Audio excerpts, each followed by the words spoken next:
Maithili express की शानदार प्रस्तुति। खुशी रिकॉर्डिंग स्टूडियो बलुआहा। मेरा भोला बाबा तो भंडारी है, भंडारी है। और नंदी की वो तो सवारी है, तो सवारी है। मेरा भोला बाबा तो भंडारी है, और नंदी की वो तो सवारी है। कालों की काल है वो महाकाल है, कालों की काल है वो महाकाल है। उन्हीं का मर्जी चल रहा है।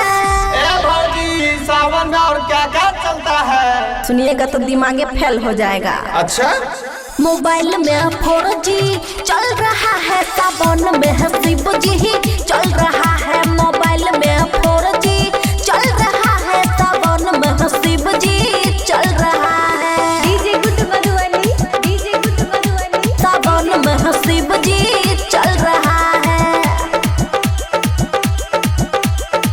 Khushi recording studio Baluaha. आदि देव वही है, वो तो जगत गुरु है। देवों के भी देव महादेव, वो तो प्रथम गुरु है, वो तो प्रथम गुरु है। आदि देव वही है, वो तो जगत गुरु है। देवों के भी देव महादेव, वो तो प्रथम गुरु है। लड़कों सब में जैसा गेम, लड़कों सब में जैसा गेम पबजी चल रहा है। और काका चल रहा है पता है? ए भौजी, और सावन में क्या क्या चलता है बताइए ना। मोबाइल में 4G चल रहा है, सावन में है शिव जी चल रहा है। मोबाइल में 4G चल रहा है, सावन में है शिव जी चल रहा है। खुशी रिकॉर्डिंग स्टूडियो बलुआहा।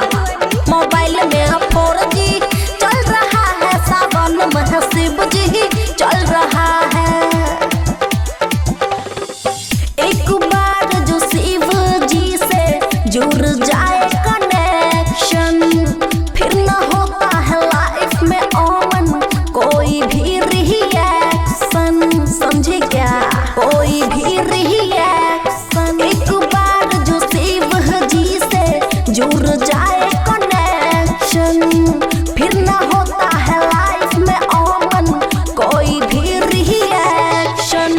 बबुआ राहुल खुशी जी का, बबुआ राहुल खुशी जी का भक्ति ही चल रहा है। और पता है क्या चलता है? हमको सब पता है, छोरा सब पबजी खेलता है।